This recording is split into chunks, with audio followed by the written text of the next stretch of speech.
All right guys, here we are for the next video. This video we're going to talk about some distinctive things on a shingled roof. We've already done a tile roof and some of the components to look for, so we thought we'd go through a shingle roof and the things to look for. So we're going to head up, look at some of the things that you may want to look for.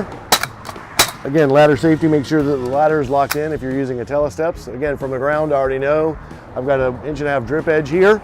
So I'm going to head up, and one of the things that you're going to do is, again, stop at the gutter line. And you want to see how many layers of shingles there are. Now, this house happens to be in South Florida. It's really uncommon to have multiple layers of shingles here, but in the more northern environments, it's not uncommon to have 2 layers of shingles. So if there is damage to the roof that you're needing to replace, you're going to actually end up having to take off both layers of shingles to comply with code. So you'll check the actual shingles, make sure here this is only 1 layer, so I know what it is. This one, I've got a 25-year 3-tab shingle, pretty straightforward. I know exactly what it is. Again, if you've got an area where they use 20-year shingles, you'll want to use a shingle gauge, which looks like a prong, a fork, and so you'll slide that in, check for the age and style of the shingles. So again, when you're here, you want to check drip edge size, make sure we know exactly what it is. So I've got a nice 3-inch drip edge here. So let's go ahead and head on up and see what we see on the roof. All right guys, so on this roof, a very simple geometric shape. So I'm actually standing on a hip-shaped roof. And as you can see here behind me, it's got a gable offset. So what you would want to do when measuring this roof, if measuring the roof became important, is you would want to get the distance of the gable offset, which is from here all the way to the edge. So keeping in mind that these shingles, because they are 25-year shingles and they're not metric, they are 1 foot. The tabs, each of the tabs is 1 foot. So again, instead of pulling your tape measure out, you have the ability of just counting. So 1, 2, 3, 4, 5, 6, 7, 8, 9, 10, 11, 12, 13, 14, 15. So 16 feet.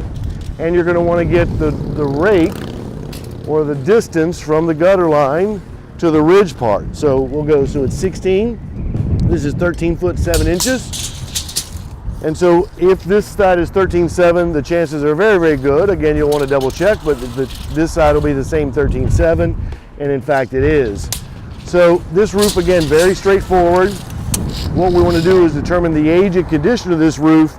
A lot of that is simply by the number of roofs that you climb. So this roof is a 25-year roof.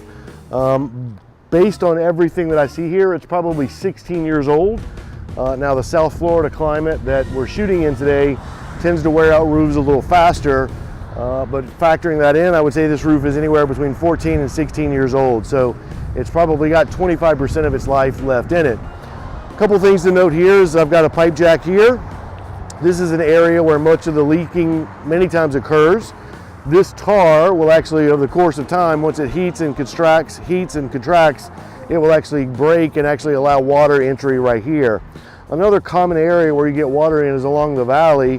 So we've talked about shingle over valleys, we've talked about the different types of valleys. This is just a straight shingle over valley, so there is metal underneath. You can see that metal right here at the edge.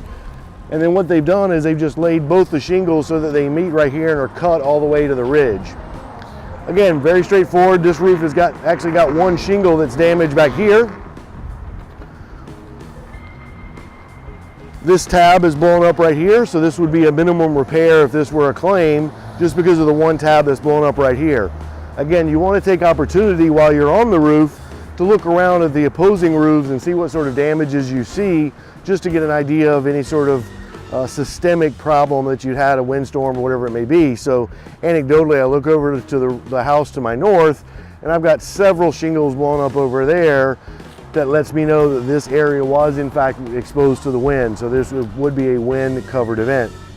Not much else to see here. The only other thing that I would point out is down on the lower corner. We'll get a shot of that in a minute. The lower corner, I've got a meter mast.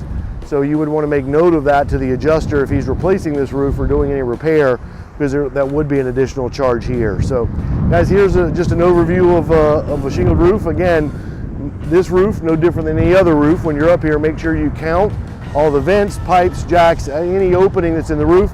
Count those up for the adjuster to estimate what the cost of those would be. Guys, thanks for your time today. Look forward to seeing you on the next inspection video. Take care.